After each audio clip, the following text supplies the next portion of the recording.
Welcome back to the channel, guys. Today we're going to be scaping the tank for the Betta. We got the 5.5 gallon here and some driftwood, and then we're still going to be using the substrate that we had from last time, as well as just a couple inner things for the tank. So we've got some like driftwood with some plants on it, and then a rock with some plants on it as well.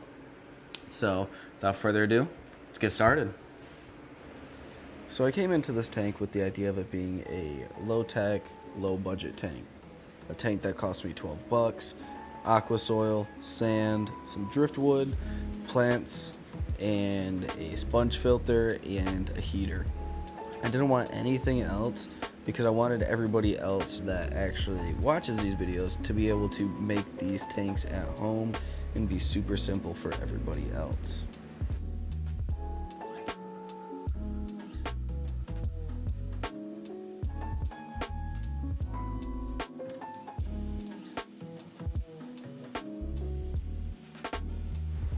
I start out here by laying out my aqua soil to kind of get a base layer and an idea of what I'm thinking for the landscape to look like. I add in my wood to kind of get an idea of what I'm thinking, and then I add just a little bit more aqua soil on top because I think I want to do a raised back part of the tank.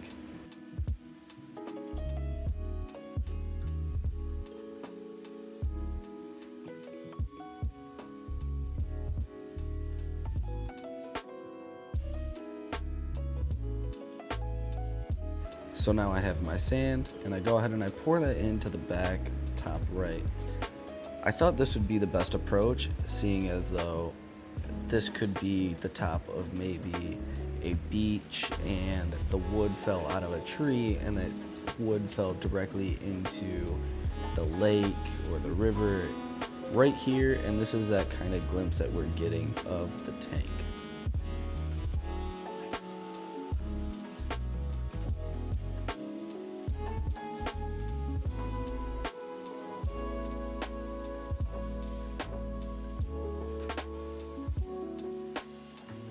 I had an extra rock from when we did the 1,000 subscriber tank. I didn't like that idea of it being in the other tank, so I put it in this one, and I kind of was messing around with the layout of how I wanted this to look, but I eventually came with the conclusion of I wanted the rock right here, so that way I could actually hide my sponge filter behind it, as well as adding in some plants so that way you can't see the sponge filter and it doesn't look like there's actually anything coming into the tank.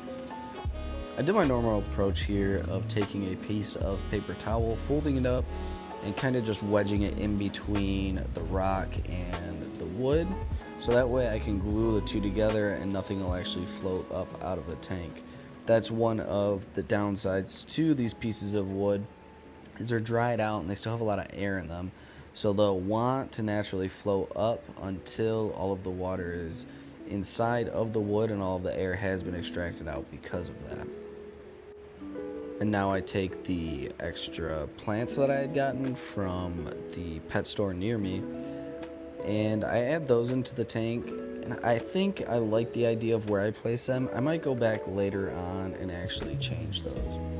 That Amazon sword there that I just added, I added that from the tank that he was in, so that way he actually does see a plant that he had in his previous environment, and maybe that'll trigger a sort of feeling to the Betta of, oh, this is my new home, this is something I remember, as well as just a few other plants as well.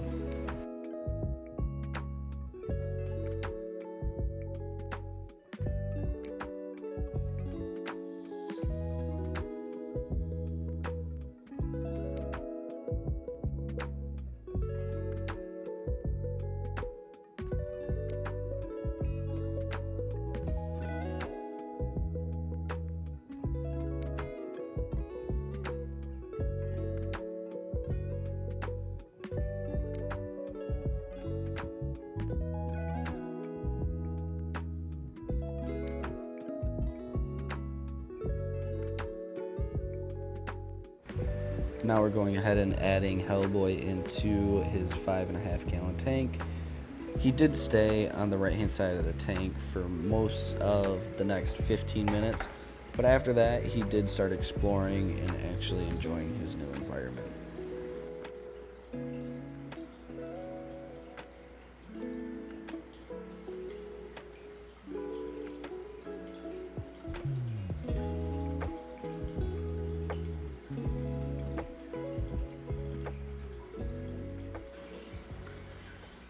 Alright, thank you again guys for watching.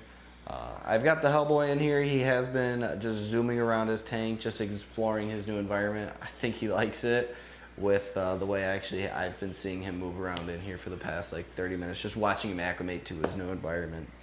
But let me know down in the comments below what you actually think of the new setup, what you want me to do different, add more plants, add more, maybe some shrimp into this tank, because I think I do have a little bit of hiding that they could actually go into in this tank.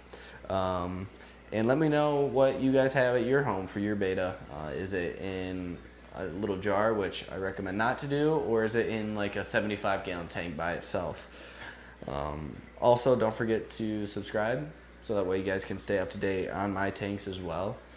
And coming soon, I will also be making videos on how I keep this tank clean, as well as his overall happiness in the next coming weeks. Hopefully he does get a little bit happier. He was looking just a little depressed in his 3.5-gallon tank.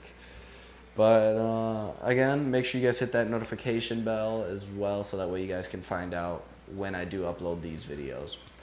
As always guys, thanks for watching, and happy fish keeping.